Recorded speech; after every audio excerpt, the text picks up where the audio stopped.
Assalamualaikum anak-anak super di seluruh Indonesia. Berjumpa kembali bersama Ibu. Alhamdulillah, puji syukur kita sudah kembali ke sekolah dengan tetap mematuhi protokol kesehatan yang ditetapkan oleh pemerintah. Salam sehat dan salam semangat belajar. Video pembelajaran tematik kelas 5 kali ini akan membahas tema 2, udara bersih bagi kesehatan, subtema 1, cara tubuh mengolah udara bersih, pembelajaran 1.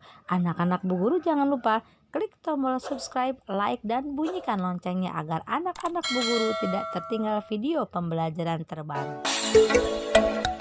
Mari anak-anak Bu Guru perhatikan gambar berikut ini. Ada beberapa pertanyaan yang harus dijawab. Yang pertama, apa saja makhluk hidup yang ada pada gambar di samping? Jawabannya ada manusia, ada hewan, dan ada tumbuhan. Pertanyaan berikutnya yaitu apa saja perbedaan makhluk hidup yang ada pada gambar itu?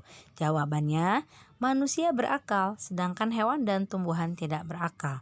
Berikutnya, manusia berkaki 2, hewan ada yang berkaki 2, ada juga yang berkaki 4, tumbuhan tidak berkaki. Berikutnya, manusia berambut, hewan berbulu, dan tumbuhan berdaun. Anak-anak Ibu masih bisa mencari jawaban yang lainnya. Pertanyaan berikutnya yaitu apa pula persamaannya?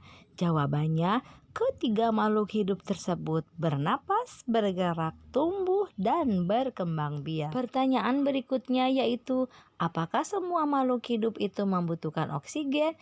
Jawabannya ya, untuk bernafas. Kalau tidak ada oksigen, ketiga makhluk hidup itu akan mati. Pertanyaan berikutnya yaitu bagaimana proses pengambilan oksigen oleh makhluk hidup? Jawabannya, karena oksigen berada di udara bebas, manusia dan hewan menghirup udara menggunakan hidung, sedangkan tumbuhan menggunakan stomata. Pertanyaan berikutnya yaitu apa yang harus kita lakukan supaya ketersediaan oksigen terjaga? Jawabannya adalah menjaga dan melestarikan tumbuhan agar tidak punah sebagai penghasil oksigen. Pertanyaan yang terakhir yaitu bagaimana tanggung jawab kita terhadap masyarakat dalam rangka menjaga ketersediaan oksigen? Jawabannya adalah tidak merusak tanaman, merawat tanaman, dan memenuhi lingkungan sekitar dengan tanaman. Anak-anak Ibu perhatikan cerita berikut yang berjudul Dayu dan Ikan Hias. Dari bacaan cerita tersebut, kita akan menjawab beberapa pertanyaan yang sudah dipetakan dalam peta konsep. Pertanyaan yang pertama yaitu apa nama ikan hias yang dipelihara? Jawabannya yaitu Mas Koki. Yang kedua, siapa yang memelihara ikan hias? Jawabannya adalah Dayu. Yang ketiga, di mana ikan hias itu dipiara? Jawabannya di akuarium. Untuk pertanyaan yang keempat, yang kelima, dan yang keenam jawabannya anak-anak Ibu cari sendiri pada bacaan Dayu dan Ikan Hias. Anak-anak Ibu, ikan-ikan selalu membuka dan menutup mulutnya karena ikan-ikan itu sedang bernafas. Mari kita membahas pernapasan pada hewan-hewan berikut ini. Yang pertama yaitu cacing. Cacing bernapas melalui permukaan kulit.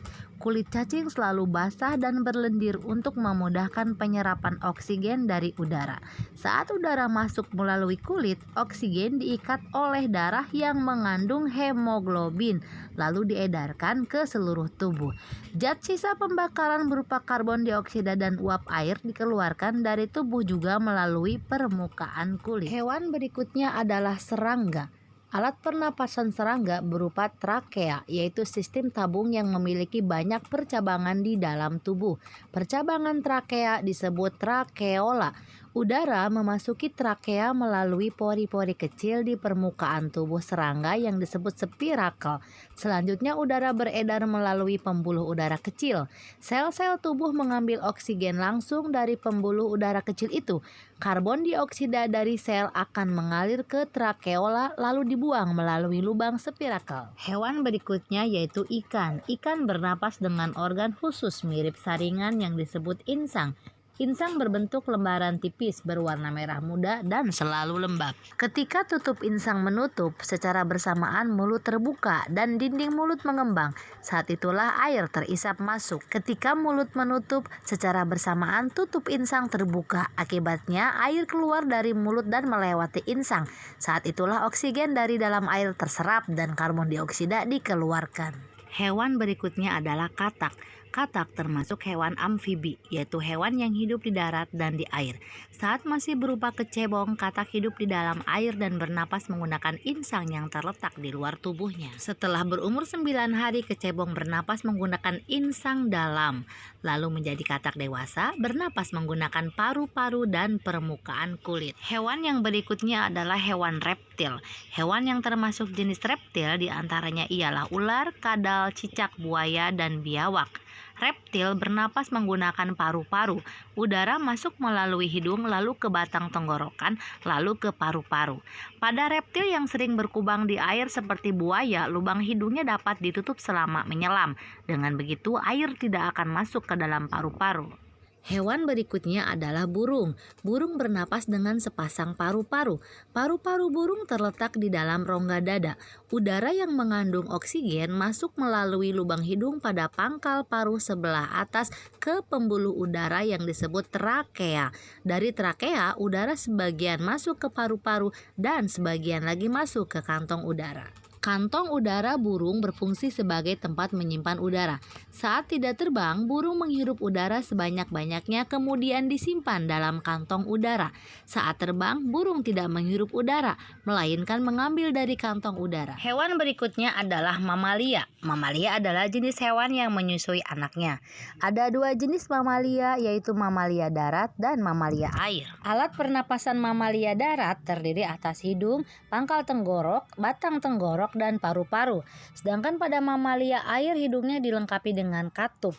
Saat mamalia tersebut menyelam, katup menutup. Sebaliknya saat mamalia tersebut muncul ke permukaan air, katup terbuka.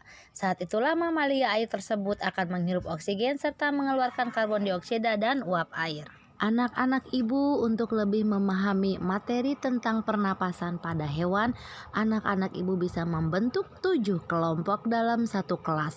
Masing-masing kelompok membuat bagan cara kerja organ pernapasan pada setiap hewan yang sudah dijelaskan tadi. Sekian video pembelajaran tematik kelas 5 untuk kali ini. Sampai jumpa di video pembelajaran selanjutnya. Tetap semangat belajar dan jaga selalu kesehatan. Wassalamualaikum warahmatullahi wabarakatuh.